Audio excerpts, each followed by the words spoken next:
Hi and welcome back to Stuff About Tutorials. In today's video, we are going to talk about on how you can archive posts on Instagram.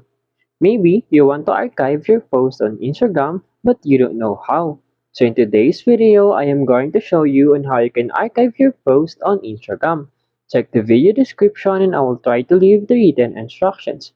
So without further ado, let's get into the video. First you need to do is to open your Instagram application and log in with your Instagram account. Once you open your Instagram application, you'll be directed into this Instagram homepage. And below, at the lower right corner of your screen, you'll see your profile icon. Tap on it. Then once you are in your profile page, scroll down and select the post you want to archive.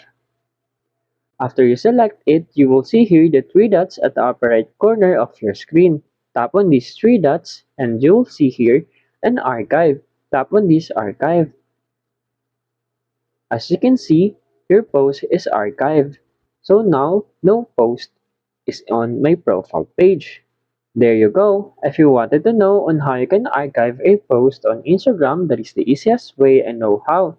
If you know another way on how you can archive a post on Instagram, leave a comment below. Also, be sure to subscribe for more videos.